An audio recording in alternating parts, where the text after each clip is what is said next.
right, so right here we have my block that I am gonna start cleaning up. We've got a bunch of this random gunk stuff that I basically need to scrape off, and at the same time be careful with, because I don't want to gouge any of these surfaces on this thing. So I have to be super careful with that. End up with some scotch and throw it back in the washer. So it's gonna take a minute, but this is not really anything fun, so I won't record any of this. But once the parts come in, which I ordered this morning, it'll be fun. Sheesh. All right, so right now I just sprayed down the block with paint remover. So as you guys can see right here, it's starting to get rid of all that black paint this block had. So I didn't want to have the black paint because we're gonna go fully polished here. This part I sprayed first, so that's why it looks like that. And then we're gonna throw it back in the washer right now in a bit, because since everything's gonna be polished, just having a random blacked out block is gonna look a little weird. So I didn't want it like that. So I wanted to still look with the aluminum finish. The heads over here, we ended up putting them in the washer as well. So they got rinsed out and cleaned up from all the oil. So these are gonna get checked out and make sure they're still good and usable. So we don't even know they're usable yet, but they're gonna check them out. And if they're not, we still got 2 more engines over across in my shop to use in case these don't end up being good. That's the update with the heads. They're gonna check them out. But as you guys can see, this is basically where they do all the machining.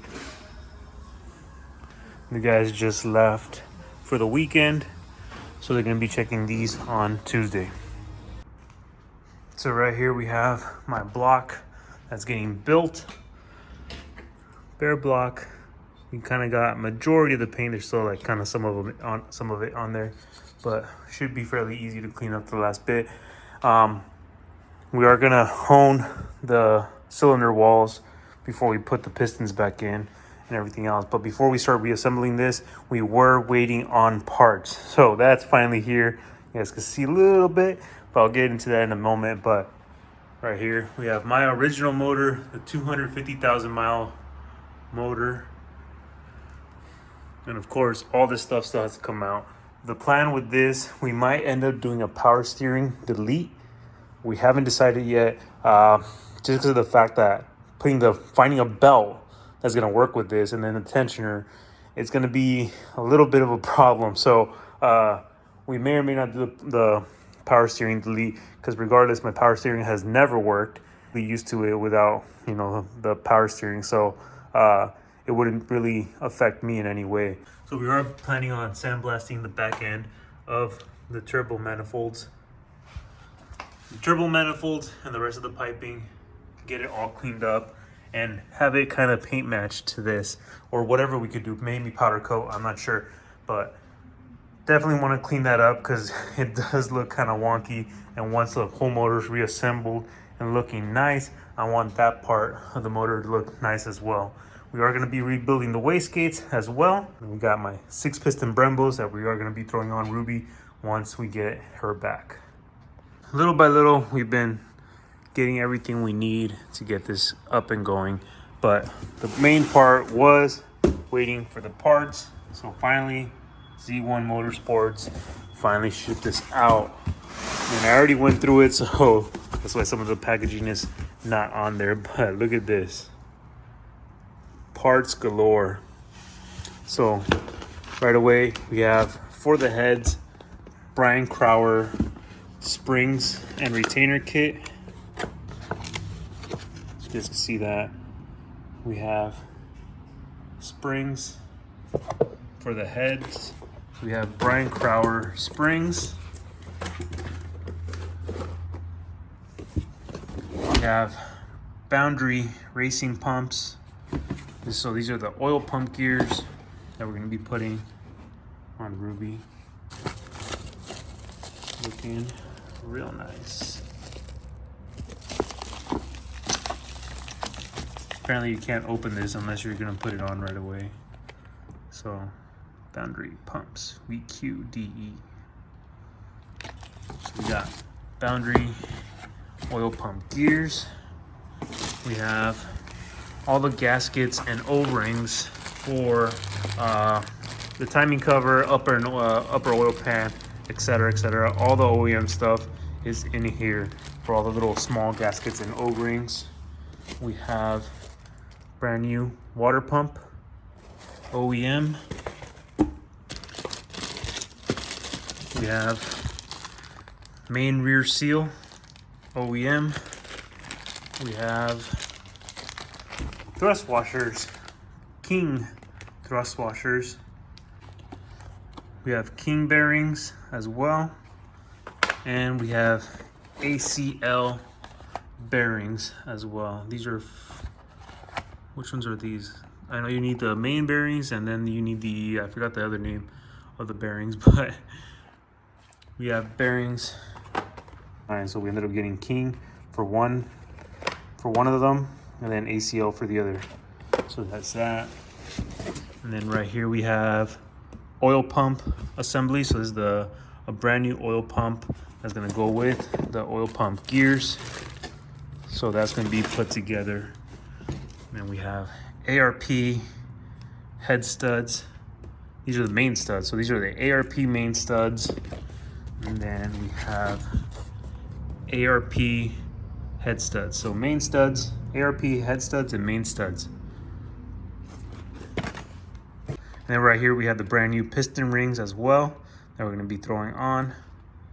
Made in Japan. I didn't even know this was made in Japan, but brand new piston rings for the pistons.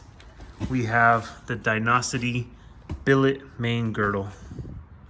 Look at this thing. Shiny.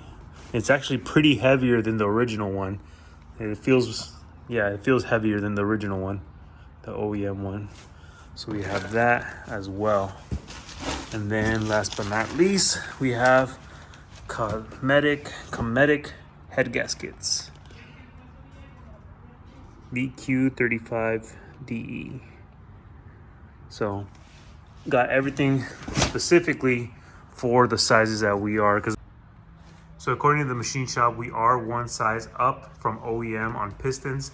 So luckily we don't have to resurface them and buy new pistons. The cylinder walls are pretty okay. So we just need to hone them, and then we could put the pistons back in along with the piston rings, and then put all this other stuff back together along with ARP bolts, head studs, and main studs. But basically, we have everything that we need to finally start the engine rebuild. So apart from everything else that we're getting, we are also polishing up a bunch of stuff. So there's more things that are gonna get taken off my original motor. They're gonna get polished up. But right here we have the back timing cover. Look at that. Literally looks like chrome. The back coolant pipe got polished up. More turbo piping. Even the motor mounts ended up getting polished up. So he ended up doing the front timing cover, which I have over here. So he went over that as well, and now it's looking like chrome, basically, I want to say. So we are going to be polishing the valve covers as well. He's going to go over the Cosworth. We might end up getting another Cosworth with the billet aluminum caps, because I'm not sure these carbon caps are going to be able to hold supposedly for the power. So we're not exactly sure about that, but we still got to strip this thing apart and pass everything over to this one once this one's all assembled. But assembling the motor should begin, I think, next week. We did end up ordering a few more parts, which are Z1 valve stem seals and brand new OEM timing chain, main timing chain tensioner, and then the tensioners for each cam chain up here. So we ordered those as well. So we should be able to have everything to finally put this thing back together, and hopefully soon. I'm hoping in June, hopefully before my birthday, towards the end of June, we'll finally be able to have my car up and running. So we'll see from there. But all of these mods, we're also going to be doing another upgrade for the interior. And I know some of you guys have seen this, but we got the tablet touchscreen. Have you guys ever wondered? Yes, I do use an iPhone for recording. That's all I use for my content. But It's a magnetic faceplate with an Android tablet. This is from Workshop 12. So this is what we're going to be using for Ruby. I know a lot of you guys are thinking like, oh, what about your AC controllers? Well, that's what you're going to need to relocate your AC. You are going to need the JDM AC controllers. Just another little update, and there is going to be more updates for the interior. Basically, that's going to be the end of today's video, guys. I just wanted to give you guys an update on the parts list, on what's going to be happening with this thing. Essentially, we ended up getting everything else that was missing on that fully built list. This thing only ended up having pistons and rods. Everything else on that list was missing. Everything else was stock. So this time around, I actually wanted to do it right and get everything that's needed to have this motor be reliable. And according to Seb at Specialty Z and according to Z1 Motorsports, I should be able to push 600 horsepower easily, and maybe even more than that. But we'll see when the time comes, once we actually have this thing up in Ruby, and then we could get it tuned. So starting next week, we are going to be starting the assembly on this thing. So it's going to be amazing. But again, thank you guys for always supporting the channel. Don't forget to like, comment, and subscribe. And I'll see you guys in the next one.